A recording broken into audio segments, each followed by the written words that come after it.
Hello everyone, welcome to another episode of the One and O Show. I am your host, Javier Perez. This week, we will be presenting the winners of the One and O Show Awards as chosen by you, the fans. To present the first awards, here's Kyle Nash, the student of the game. What's up everyone, this is Kumo Kyle Nash, the student of the game, bringing you the latest in UCF Knights football. So with the point spread being one of the highest among the barrage of bowl games in this year's allotment, the UCF Knights are a 17.5 point favorite over the Marshall Thundering Herd on Monday for the Gasparilla Bowl in Tampa. Now this could leave plenty of UCF fans thinking they have plenty of fresh, lean buffalo meat to charge right on through, but when I look at these two teams' schedules, I see a lot of similarities. Both teams lost to two of the toughest games on their schedule. The second game in the case of Marshall was Boise State, but they both lost to Cincinnati, and Marshall won 6 out of its last 7 games, losing to Charlotte over that stretch. Charlotte. Okay, Charlotte. But Charlotte could be said to be their version of the Tulsa game that UCF had. In short, I make this comparison to make one simple point. If the Knights don't take the Thundering Herd seriously, they could end up looking a little something like this. Oh my god! Hey guys, sorry that last clip was so short, but every time I googled the term bison, I kept getting some madman ranting about peace through world domination. And then peace will reign in the world, and all humanity shall bow to me in humble gratitude. Listen, I don't know what a buffalo has to do with the college football playoff committee members, but I digress. When it comes to the X factors for this Gasparilla Bowl game, I'm going to call it the Battle of the Brendans. Marshall's top weapon, running back Brendan Knox, and his offense versus UCF's defensive lineman and sack leader, Brendan Hayes, on the defensive line.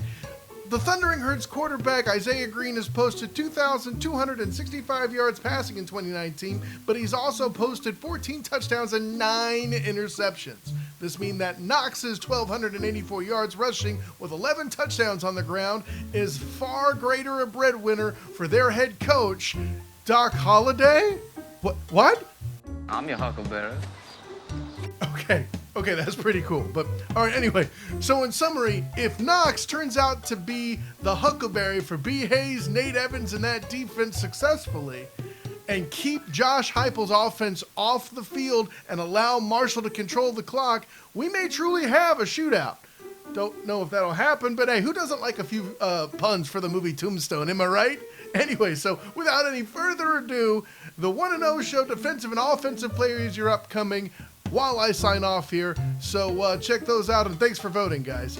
So congratulations to the 1-0 Show's Offensive Player of the Year, Gabriel Davis, who turned in 1,241 yards on 72 receptions with 12 touchdowns, basically being the top weapon in the air attack for the Knights. And then congratulations also to the Defensive Player of the Year, one Nate Evans, Nolan's very own, the only player on the squad to have 100 tackles to lead the team, and also the heart and soul of that defense got him that nod, I'm sure. But hey, listen, until next time, everyone, this is Kyle Nash, the student of the game. Find me on Twitter as the SOTG. Find me on Instagram as the same, the SOTG. Find me on Facebook as the student of the game. And check out my writings on Blue HQ's sportsmediapass.com, or check out my podcast, Night Class, on the Blue HQ SoundCloud account. Also, check out my work with oldschool101.com's Captain and Company morning show with my work with the UCF Knights and the Orlando Magic, as well as my work with 98.5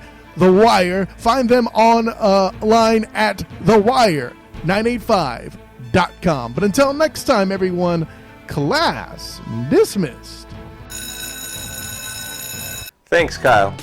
To present the next group of awards, here's Jason Banning. Thank you, Javier. Hi everyone, Jason Banning. I'm back again with another set of predictions. This week is for the Cotton Bowl matchup between Memphis and Penn State. But first, I was tasked by Javier to give you all the results of 2 of the 1-0 Show awards. You all voted for them. First was the Special Teams MVP. You all chose Otis Anderson. Congratulations, Otis. You were chosen. Now, The other was for the UCF feel-good moment of the decade. You all chose the Peach Bowl win over Auburn, and I agree with it.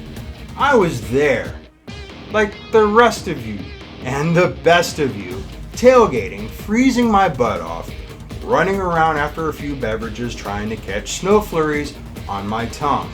Atlanta felt like downtown Hartford in the middle of January. So when UCF got that W, it made me forget about the windburn on my nose and on my cheeks. So it is fair to say that that game gave me all of the feels.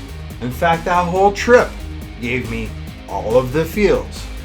Moving on to predictions, I ran another set of 20 scores. I have Penn State winning 11 of them. These two teams seem evenly matched. Despite the departure of Norvell, I think that Memphis will win this game. It'll be a close one, perhaps within 7 points. That leads me to my prediction. My heart prediction is Memphis 35, Penn State 28. Without further ado, I give it back to you, Javier. Thanks, Jason.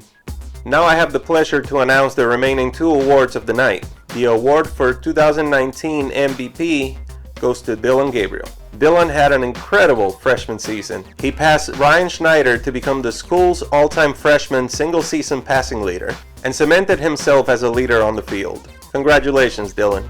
And now for the final award of the night. As chosen by you, the fans, the player of the decade is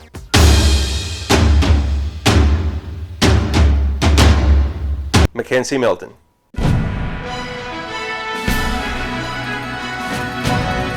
It's hard to deny that Mackenzie has become one of the most, if not the most, loved player in UCF history. Taking over an 0-12 team, he guided us to an undefeated season just 2 years later. His horrifying injury in 2018 actually unified the fan base in a way that we had never seen before. For that and many other things, congratulations, KZ.